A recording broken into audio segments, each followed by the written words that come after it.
Olá, professores! O assunto é avaliação prova e eu não me refiro ao conteúdo, mas à forma, ao layout, não aquilo que o aluno lê, mas o que o aluno vê.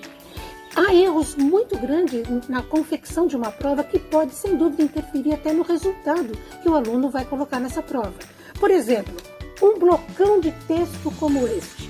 Isso é uma mancha no olhar do aluno que dificilmente vai entusiasmá-lo de ler. O ideal é dividir em colunas. Aqui melhorou um pouco, mas ainda não é o suficiente. É preciso que você garanta um espaçamento entre parágrafos, que você faça espaços que dê um respiro, que dê uma forma de um aluno descansar o seu olhar na leitura. Isso é importante, mas não resolve. Há outras coisas ainda para ser avaliada. Avaliar a avaliação, e isso eu falo no próximo vídeo. E agora vamos falar sobre espaçamento entre linhas. Eu sei que todo mundo tem que usar o espaço simples, né, para economizar papel, ok? Mas então diminua a extensão do texto para que ele não fique tão cansativo na leitura. Faça parágrafos, pule linha, use negrito para separar um texto do outro. Dê um respiro na sua prova para que o aluno leia com mais conforto o teste, a questão que você colocou, ok? Vamos falar sobre fonte. Não abra mão de usar fonte 11. Menos do que isso fica muito desconfortável para a leitura e às vezes não é nem facilmente inteligível, tá? Use fonte Arial, Verdana ou Calibre, que são as mais claras, as mais fáceis de serem lidas, tá? Cor preta. Evite o modo rascunho, né? Tente convencer a direção da sua escola que o modo rascunho é um sofrimento para o aluno que tem uma visão mais limitada, tá? Itálico e negrito somente para palavras e expressões.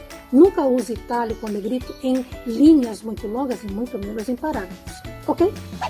E o assunto agora é imagem. Eu sei que você não pode publicar nas suas provas uma imagem colorida. Todas as escolas pedem economia de impressão e de papel. Então, verifique no original se o colorido tem um bom contraste de cores para quando isso for impresso no preto e branco, o contraste se mantenha. Veja esse exemplo. Vocês acham que essas imagens estão claras para o aluno responder o que é pedido? No caso da imagem egípcia, o professor pergunta se se trata de uma escultura ou de uma pintura, essa fonte histórica. E no caso da imagem redonda, é qual o critério que os índios usaram para fazer o seu calendário. É muito difícil do aluno entender isso. Esse assunto não terminou.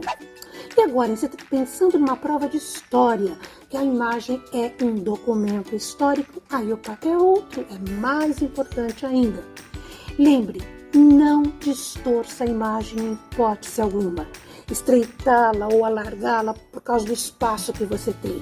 Busque então uma imagem que seja melhor para aquele espaço, mas jamais distorça. E finalmente, faça sempre uma pergunta. Para que aquela imagem está ali? Qual é a sua pertinência? Você vai de fato utilizá-la como documento histórico? Se a resposta for negativa, esqueça, escreva o texto somente. E aqui eu resumo os 4. Primeiro, não ocupe os 18 centímetros da folha A4 com um texto enorme, um blocão, tá? Que causa uma mancha visual no aluno e o desestimula a ler. Divida em 2 colunas, mas dê espaçamento entre parágrafos, senão aquelas 2 colunas vão ficar parecendo 2 tijolões, tá? Espaçamento entre linhas, use fonte 11, preta, Arial, Calibre ou Verdana, tá? E muita atenção na escolha da imagem que vai estar na sua prova, que ela seja de alta resolução e não distorça a imagem, tá?